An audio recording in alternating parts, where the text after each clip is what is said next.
The place of the humanities in today's learning and development, specifically in this global village culture, and this is an era of modern technology, more depending on the technology, leaving the social aspect, the normative aspect of the education, normative aspect of the life of a member in the organization or in a team.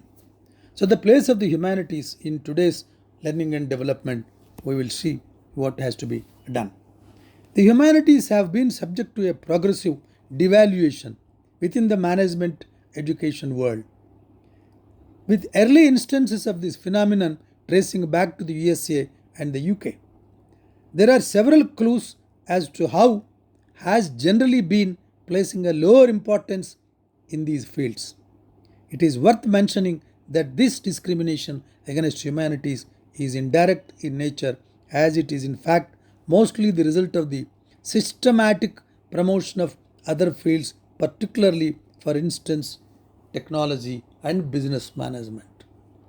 In an era of establishing more and more business management schools, great schools, and thoughts, and all those things, the core, are the quintessence part of the heart and the behavior of a human person.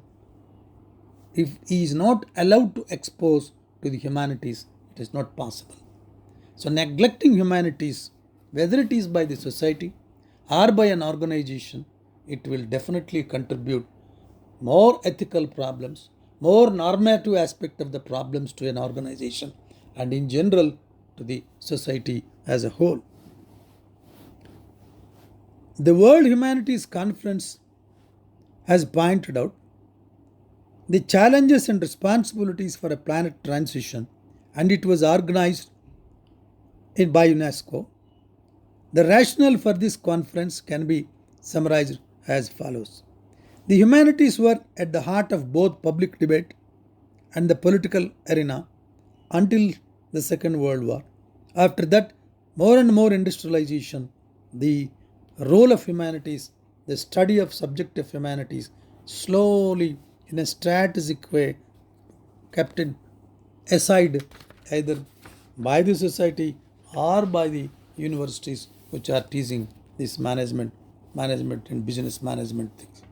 Because business management is a theory to achieve highest level of rewards to the organization. But through whom? Through individuals. What about the character? What about the morality? What about the commitment? What about the perception of a worker, perception of a manager towards the society and towards the organization? If he about his discipline, if he is not a disciplined person through humanities, total normative aspect is being deleted from the courses, and finally you are producing a product called a human being who works for business management, forgetting several other things about the organizational psychology, people working in the organization, what is their humanities, what humanities teach you, whether it is by sociology or other psychology or several branches of reading that will lead to organization to very, very big problems in a long term way. The benefits of studying humanities we will see. An analysis of several sources of information, such as surveys, studies, and websites, has made it possible to understand the point of view of different social actors. Believe there are advantages to graduating in the humanities. Students, graduates in the humanities share their opinion on what the main advantages are, and their takes coincide with the way humanities courses are promoted in the website of universities that were taken into account of the analysis. As it would turn out, these advantages match the profile of the ideal employee as outlined by a group of employers as a condition to achieve success at their companies, according to a separate study that is unrelated to the humanities in particular. In other words, even neoliberal standards and concerns are adequately addressed. So, studying of humanities, inducting the humanities knowledge into an organization through learning and development is very essential. At its core, The acknowledgement of the value of humanities can be looked at three independent, mutually reinforcing levels: the comprehensive knowledge, the skills and mindset that come with studying the field and which are not easily outdated. These assets represent the genuine and specific character of studying these disciplines and substantially differ from the priorities set by the business guidelines mentioned earlier. As mentioned, the following principles of inducting the study of humanities, if it is not done properly, it will, as a society or an organization, it will lead to a generalized deficit. These deficits of knowledge, sensitivity, and imagination. These 3 points: knowledge, sensitivity, and imagination, cognitive resources which are necessary in the acknowledgement of real problems within society, likewise to the development of possible solutions.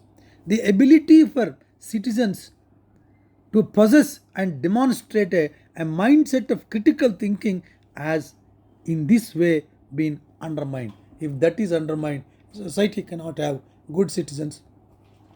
An organization cannot have a stable employee with a normative background and ethical backdrop.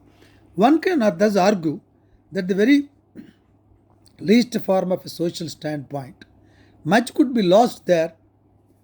So hence there is a necessity of exposing the work and society or an organization to the humanity. A society of consumption and uncontrolled, unregulated and critical exploitation of natural resources is hindering sustainable development. Perhaps somewhat ironically, even the market economy registers some losses of its own in this scenario. Complementarity of various knowledge fields within the society.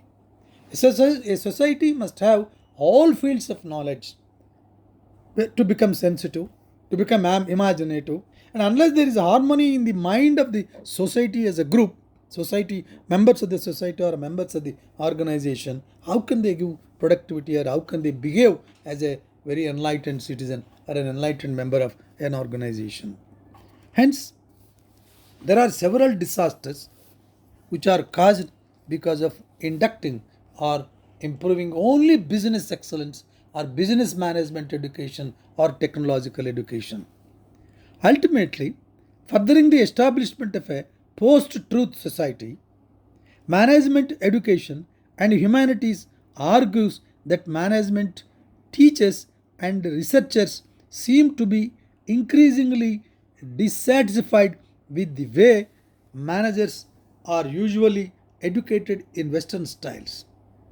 It claims that educational practices and methods would greatly benefit from reflection on the implicit assumption and paradigms behind these practices and debates the role of humanism and humanities might play the formation of a new managerial elites.